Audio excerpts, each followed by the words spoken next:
Hey YouTube, Estacado 5000 here, what's up? Here's the deck profile of the Dad Return deck that Scurry used in the 2008 Yu-Gi-Oh! Shonen Jump series in Costa Mesa. He got 5th place with this deck, he got in the top 8, so I'm going to show you what he ran. So he ran 3 Dark Arm Dragons. Basically, you all know what Dark Arm Dragon does. Basically, you can only summon him when you have exactly 3 Darks in your graveyard, and then you can remove a Dark attribute monster from your graveyard from play to destroy 1 card on the field. It could be on any side of the field, which is a pretty good thing. Like you use Brain Control on their Dark Arm, you take control of it and summon your Dark Arm. Then you basically, if he has no face downs, you can attack him directly with it. And then, just to add insult to injury, you can use your Dark Arm's effect to remove 1 Dark Monster from your graveyard to blow up your opponent's Dark Arm so he doesn't get it back at the end phase via Brain Control's effect. There's a lot of combos you can pull with this card. And basically what this card does, the cards like Prometheus and the Strike Ninja benefit to try to get you the free darks required to get this guy out on the field, basically. And it also, the removal of the dark monsters, it's like fuel to cards like Dimension Fusion, Escape from the Dark Dimension, and Return from the Different Dimension. We'll get to that a little bit later. We got Dark Lord Zerato, Dark Magician of Chaos, and Jinzo. These are the other 3 heavy hitters in this build. This basically is interesting. If you have 4 more darks in your graveyard, you can tribute 1 monster in order to summon him. And he's also a good combo with Destiny Hero Dasher. Basically, if you draw this and you have Dasher in your graveyard, you could special summon him and D-Mark or Jinzo with no tribute cost.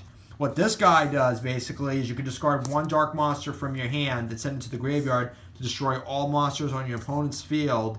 And then, but the only downside is to this effect, at the end phase of the turn you use this card's effect, this card is destroyed and sent to the graveyard. But still a really good card. There's a lot of combos you can pull off. Dark Magician of Chaos.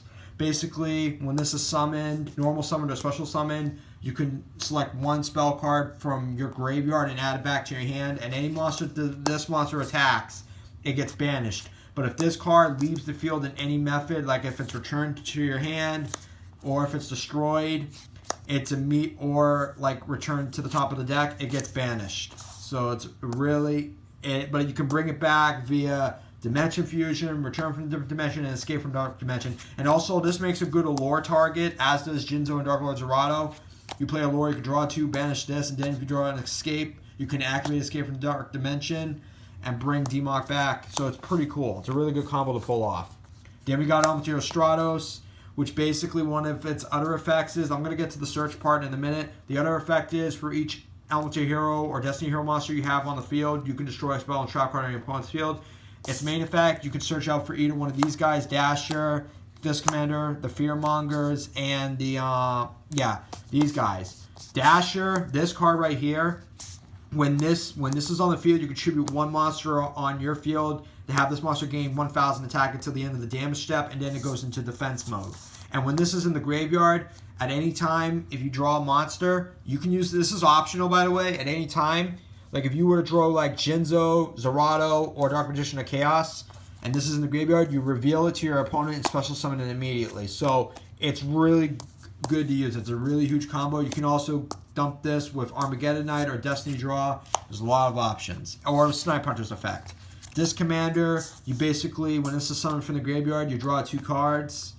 And it's good combo in via Fearmonger, which brings back a level 4 or lower Destiny Hero monster from your graveyard at you start your standby phase. So it's pretty cool.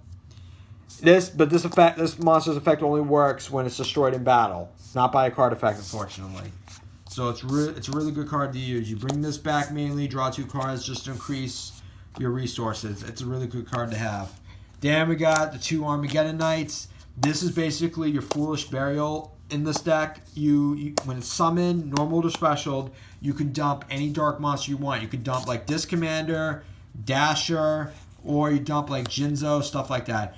A lot of the times when you summon an Armageddon Knight, one of the first things you dump, it would be this Commander or Dasher, mainly. Or you might want to dump a Dark Magician of Chaos or something like that. Then if you have Monster Reborn in your hand, you can just revive it and bring back Monster Reborn and stuff like that. Or a Lower Darkness. So that's one of the reasons why Armageddon Knight was one of the best monsters of the game at that time.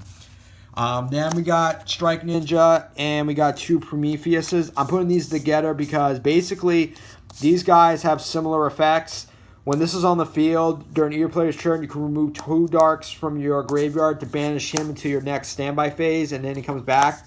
So basically, this also serves as a part of fuel for the dimension fusions, return from the different dimension, and escape from the dark dimension.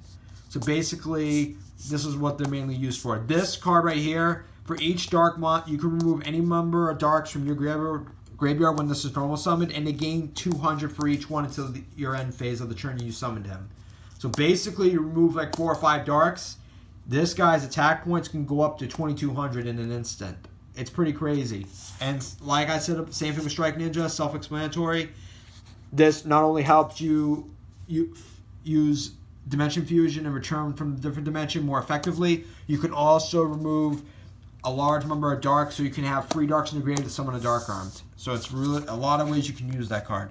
Then Snipe Hunter, basically you dump a card from your hand to the graveyard to target 1 card on the field. You roll a 6-sided dice, and basically if the number is not a 1 or a 6, that card's destroyed. And you could like dump like this commander, Dasher with this effect, and you know what I mean. There's a lot of combos you can pull off with that guy. Then you got Sangan, which searches out Armageddon Knight mainly, this commander. So it's a lot of options. And then Morphin Jar just starts afresh, a whole new hand for both players when this is flipped. Basically, you discard all the cards in your hand, you draw 5 new cards. Now for the spell cards. Free Allure Darknesses and 2 Destiny Draws. This is like the main draw engine of the deck. This banishes a dark after you draw 2 cards, but you don't have a dark attribute monster in your hand after you activate this card, your whole hand goes to the graveyard. Which this can be a really risky play. It can either win you a game or it makes you lose. This card, you discard a Destiny Hero monster from your hand to the graveyard to draw 2 cards. So it's self-explanatory. 2 reinforcements of the army, mainly used to search for Armageddon Knight most of the time, or Stratos in these kind of situations.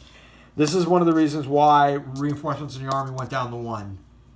And that's why it's never going back to 2, obviously. It's pretty good. Gold Sarcophagus. Now, there's a lot of ways you can use this card in this build. You can like search for anything and get back after your second standby phase. Like you would probably do either banish a Demok, and if you have an escape from, I had an escape from the dark dimension in my hand, and I had this in my hand as well, I would use this, either banish this or a Jinzo, then set the escape face down. Or mainly, I would just bring back Jinzo, and even if they MC the escape on the next turn, Jinzo can't be destroyed by it because it negates the trap effect, obviously. So it's a really good card to use. You can also use this to get a Defusion, a Dark Arm. There's so many options you can do with this card. And now, I'm going to get back to this in a minute. I'm just going to go through the 4 staples. Heavy Storm, Mystical Space Typhoon, Premature Burial, and Monster Reborn. Premature Burial is really good to bring back this commander, Stamping Must Reborn, along with Jinzo and Demok. So these are self-explanatory. Heavy Storm gets rid of, and Mystical Space Typhoon get rid of spell and trap cards, obviously.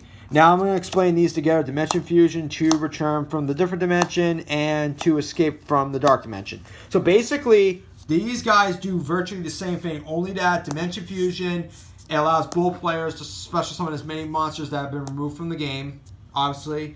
But this could help you win a game, as you remove like Zerato, Jinzo, and Demok, and amongst others. This basically, you pay half your life points, and both players can special summon as many monsters that have been removed from play as well. So these are virtually the same thing. But at the end phase, any monster summoned by this effect is banished at the end phase. So that's self-explanatory. And then to escape from the dark dimensions, like I explained with the Gold Sarcophagus spell card. Basically with this, you can like banish either a Jinzo or a Demok with it. Or let's even say Dark Lord Zerato. There's a lot of options you have with this. Like, you have this in hand, you have this in hand, you can banish one of these free, and then at your end phase or your opponent's turn, as long as they don't destroy this face down trap card, you can activate this at end phase, and you can bring back a Demok or a Jinzo, and you can use Demok's effect to bring back either a Sark or a Lore, stuff like that. There's a lot of options you can pull with that card. So it's a lot of self-explanatory. Crush Card Virus. Basically, you'd use this card with this commander or Sangan, basically, and basically for the next 3 of your opponent's turns, they can't use any monster for 1,500 or more. If they draw it, it goes automatically to the graveyard. So it can really mess up your opponent, especially in a mirror match. You can just use this. It can really cripple your opponent's plans, obviously. That's how effective it is. Mirror Force, self-explanatory, destroys all your opponent's monsters in attack mode when they declare an attack. Torrential Tribute destroys every monster on the field when a player either normal summon, flip summons, or special summons a monster. And then last but not least, Trap Does Shoot. Basically, you look at your opponent's hand, and if they have a monster in their hand, you can select a monster from their hand and return it to their deck, obviously. So it's self-explanatory. So that's the Dark Arm Dragon build. Hope you all enjoy. More videos coming soon. Subscribe for more often videos. Later, guys.